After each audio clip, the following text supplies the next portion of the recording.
Welcome to day 2 of Rams Camp Live. It's presented by Unify Financial Credit Union. My name is JB Long. We're here at Cal Lutheran in Thousand Oaks. And look who showed up, Maurice Jones-Drew, my broadcast partner. You know him from NFL Network as well. MJD, how you doing? I'm doing great. Football's back. Like, who would have thought? You know, after all that we've been through this offseason and the last couple of months, to have football back brings life to everything, I feel like. I'm just so happy to see you. I can barely even get to football. You're my friend first and foremost, and it's been too long. But we're here on a 92-degree afternoon in Thousand Oaks, Ventura County. Yeah. There's a good breeze blowing. They're still so fortunate to be outdoors, you know, in the virtual learning environment here for Sean McVay and his team to tap into. But while we have MJD here, we definitely want to talk some skill position players, especially running back. We'll also touch on Jalen Ramsey and the secondary today on Rams Camp Live. Get your thoughts on the corner and safety, the position groups here for Sean McVay and his Rams. Let's dive in with the top pick of the 2020 draft for your Los Angeles Rams, Cam Akers. And Mo, I know you break down all the running backs in the draft process. Where did Akers land on your board? What do you like about him and his fit for this offense? Cam Akers was my third back, right? And it wasn't because his skill set and things. It was just he had a bad season. It wasn't his fault. He was in a new system, and things didn't just go his way, but he's a tremendous talent. And that's what it's all about, the ability to catch the ball out of the backfield, to block, to understand defenses, and that comes from his time playing quarterback. And that's when the Rams picked him, I knew then, like, okay, you pick him, you pick Van Jefferson, guys that have high football IQs to come right in and impact your team. And the one thing about Cam Akers, he's a dog. Now, you know, a lot of guys, like, he's a good player, he's tough. This young man, when he wants the ball, he challenges his teammates. When you go to Florida State, you ask about him, you talk to people, they always say, like, he wants to win, period, point blank. And that's the best part about it. A lot of guys come to the NFL wanting individual stats and accolades, but he wants to be a winner, and he's never satisfied. And that's the important thing. Now, you're coming into a backfield of two other guys who want to play a little bit, right? One, you know, Malcolm Brown had a little bit of love before he got banged up, and then obviously Henderson as well, coming off a kind of shaky rookie season. So you have two guys that have something to prove, and this is a great backfield to compete in. And the one thing that I love when I heard from Coach Sean McVay was that he wants to have that running back by committee, similar to the Niners. As a running back, you hate to hear that. I was going to say. Right? You hate to hear that as a running back, but I've been in a running back by committee, and it could work. You know, my first couple of years in Jacksonville, I was behind Fred Taylor, but I got my opportunities and my chances to make plays, and that's what it's all about, making plays and helping the team. You have a versatile group of guys who all can do different things that will help this offense get back to running the ball the way they were when they had the way they were a couple of years ago. Your position coach for the running backs as well, and Thomas Brown. Now, young running backs for 3 years under Sean McVay have had a really tough time seeing the field. There's a caveat there, and his name is Todd Gurley, right? He's a 3-down back, and he was a superstar. But I think one thing that's interesting about Cam Akers, you touch on his quarterback background. He told me this week on the Rams Revealed podcast, I asked, is a month enough to learn Sean McVay's offense and his protection schemes and everything? He said, if I only had a week would have been enough. Are you buying that? Well, it's funny because I necessarily didn't play quarterback, but I used to always go to the quarterback room, and because you want to know the game the way they see it. And him having that experience, understanding everything the quarterback has to know. He has to know where guys line up. We've seen Cooper Kupp have to move guys around now that they don't know where they're going. You want more guys like that. So to draft Cam Akers, a guy who has that background, I don't know about a week, but I'll give him 10 days. I think 10 days is about right. But you get an ample. They had the virtual learning, which helps out a lot. Now you get to come out here and kind of put it together, put it to use. And again, it's important to have players that have high football IQs, especially in this type of the season that we're in, right, where you don't have an off season, you don't have really a training camp, you're kind of everything short, no preseason. So it's good to have guys that can go out there and really impact the game with their mind as well as their physical abilities. This is day 2 of the ramp-up period. The Rams are in helmets for the second time this week. Coming up on Tuesday, they'll be in full pads after 4 of these ramp-up sessions. Okay, to tie up the conversation on running backs, when this is all said and done, how do you think carries will look at the end of the year between Malcolm Brown, Darrell Henderson in year 2, and the rookie Cam Akers? Well, I think early on you're going to see a lot of Malcolm Brown, and then Henderson and Akers are going to kind of mix in. But then as the season goes on, I think with the Rams investing such a high pick and Cam Akers being their first draft pick, you're going to see him kind of push to the forefront a little bit more. I think he's just more explosive. And he, again, just like Henderson's very explosive, Akers has the ability to know what he's doing and still be explosive, which is important. So I think towards the end of the season, you'll see him kind of take the lead. And that's how the carries will go. To go Akers, Malcolm Brown, then Henderson. All right, the Rams offense is in Rams Royal. The defense is in the new bone color scheme again for practice today. And let's flip over to that defensive side of the football, where Brandon Staley, if he has an advantage, it's the element of the unknown, right? No one's going to know what his scheme truly looks like until the Cowboys arrive on September the 13th. And here's how safety John Johnson put it this week when asked about Brandon Staley's scheme. He said, "You saw what he did with Vic Fangio in Chicago, again in Denver.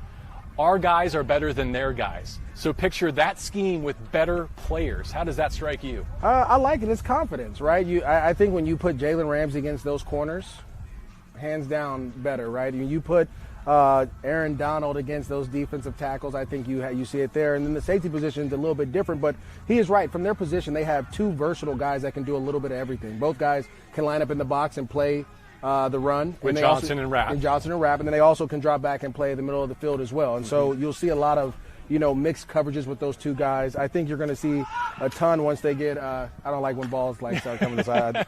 I don't want to get hit with one. But I think they have a ton of guys who are versatile enough to do a lot of different things. Because guess what? Jalen Ramsey can play safety as well. And he can cover tight ends. He can do different things. So you have a plethora of guys who can be moved around and make plays and kind of disguise against an offense that doesn't really know what you're doing. They don't have no game tape on what you're doing. So how about that point on Ramsey? Because we've talked about this behind the scenes when he's hinting, I'm going to do things I've never done before in the National Football League. And you and I both keyed in on one name. He just got paid this week for the San Francisco 49ers. His name is George Kittle. Well, it's funny. Think about this. The Seattle Seahawks trade for Jamal Adams because of who? George Kittle, right? You have Jalen Ramsey because of who? Now, in this situation, the Niners' receiving core is down a little bit, so you can kind of put your guys out there. But they're working out Tavon Austin right now. Exactly. The one guy that you have to stop, their number one wide receiver is George Kittle, so you find a way to be a Jalen Ramsey on him in certain situations, right? You don't want to have him in there when they're running the ball and those type of things where he's getting blocked, but in those passing situations, you want to be able to put Jalen on him and kind of nullify him and make Jimmy G go the other way. But I think, again, when you look at the Arizona Cardinals, right? He's covered DeAndre Hopkins a ton. So you can, he does a lot for this defense, and he allows you to get pressure and do different things. So that's the most important thing, is to utilize these players to do what they're best at and cover the guys they're best at and use it as a chess match so that you can put those quarterbacks in different binds. Opposite Jalen, I think the options are really intriguing. Troy Hill graded out superbly. Darius Williams got his chance in December, came away with a couple of picks.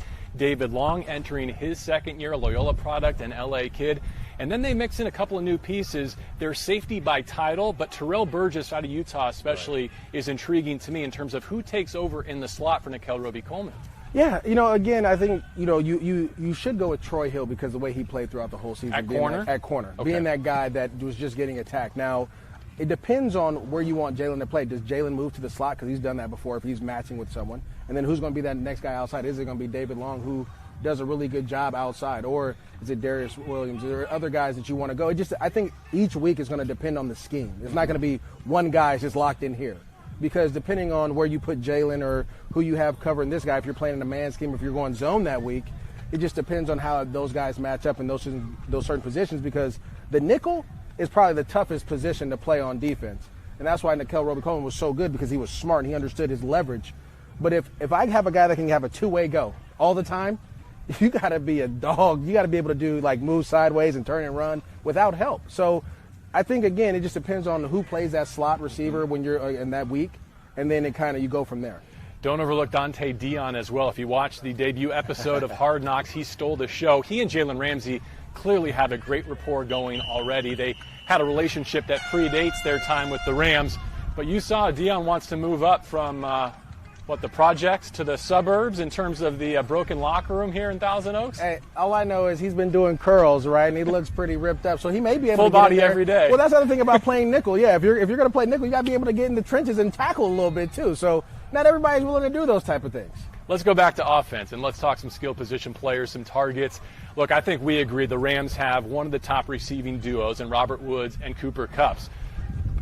But last year it was a trio. Right. Last year it was Brandon Cooks, and much like we spoke of with Todd Gurley, there's a job to be won here in training camp, and I think the leader in the clubhouse right now is Josh Reynolds. Well, a lot of people forget when the Rams drafted Josh Reynolds at Texas A&M, he was a deep threat. He was the guy going downfield catching posts. That was his whole highlight tape. I remember watching God, this guy just getting behind the coverage all the time. And then he comes to the Rams, he's more of a route runner. So now this position is opened up in this offense to be able to take the top off, which Robert Woods has been able to do, right? And I think Van Jefferson's able to do, but Josh Reynolds has had that ability to be here for the last 2 years to learn and understand, and his role when he's come in the game, when guys have gone down, his role has expanded. And he's kind of capitalized on those things. So, yeah, he's a leader, but as long as he can continue to get better and find a way to get behind coverage, I think that's going to help everyone out. Yeah, in the draft process, they described Van Jefferson as having Robert Woods and Cooper Kupp standing side by side looking in a mirror. The product would be Van Jefferson. Wow. And I find it interesting that he's old for a rookie, just like Cooper Kupp was. He was drafted in that same window that Cooper Kupp was. So when you think back to the impact that Kupp had as a rookie in 17, could you envision something similar for Van Jefferson, or is there too much talent in front of him on the depth chart? No, I definitely think that they're going to rotate guys and he'll get his opportunity. I don't know as much as Cooper Kupp was able to do, right? That was just a special situation. Right. But what we also fail to realize, his dad is a coach.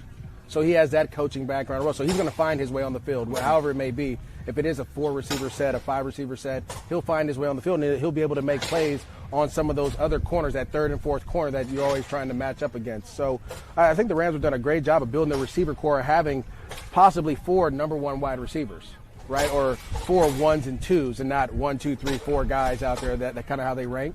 And so if you can find a mismatch with Van Jefferson on a rookie or a guy that's like the third or fourth corner, that's a great opportunity for Jared Goff to find a way to get him the ball quickly. He's a tremendous route runner, has great speed.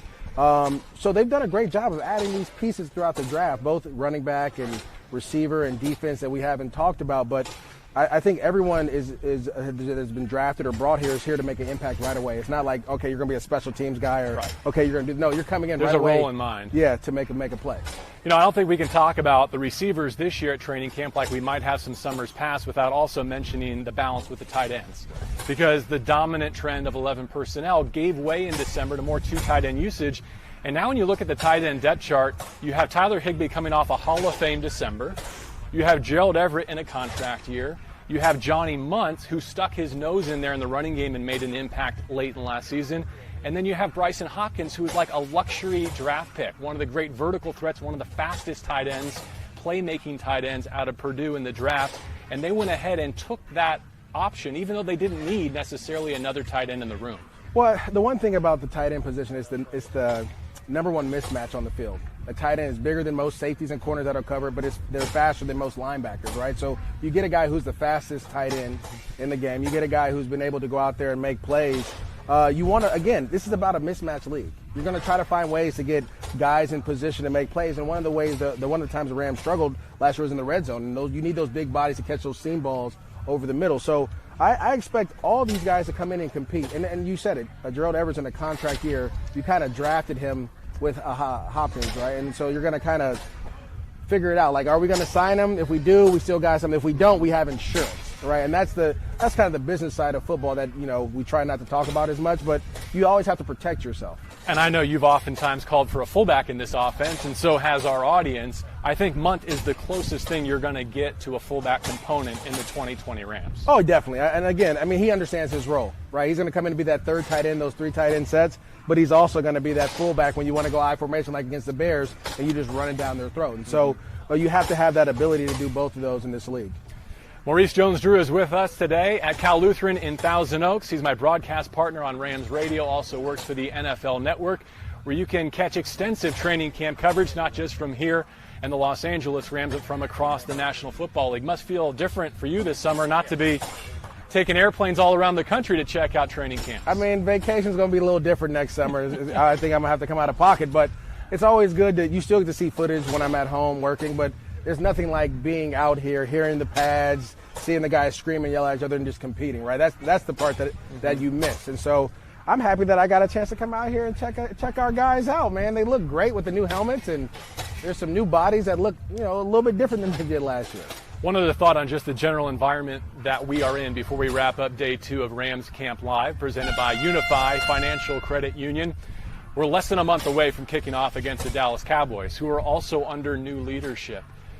Again, with the virtual learning environment, we're just getting on the grass here in the recent couple of weeks. What do you think is the biggest challenge for the Rams with 3 new coordinators to get off to a fast start? Simple. Stay simple. Simple is the best. Go out there with your best 25 to 30 plays. Rep those plays as much as you can.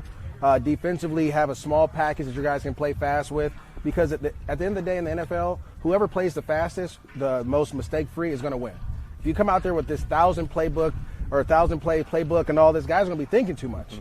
Go out there and be simple. Simple is always best, especially early in the season. Did Maurice show up ready to pass the physical or what? Listen, man, I'm not there yet. I'm trying to get to a medium. All right? I got a couple more sizes to go, but thank you. I appreciate it. Not only my broadcast partner, but my workout partner on occasion as well. We got to hit the bike and get our laps in on the pool. I'm all for it. And hiking if you like to hike as well. I do like to hike. In fact, there's a hill calling our name right behind us here. Oh, I didn't bring my hiking shoes, but maybe next time. Hope you enjoyed the live look inside day 2 of the Rams ramp-up period. Again, 4 days of this in helmets, and then on Tuesday they'll have the pads on here at Cal Lutheran for the first time. For Maurice Jones-Drew, I'm JB Long. Be sure to keep it right here on the Rams social channels and also on the NFL Network.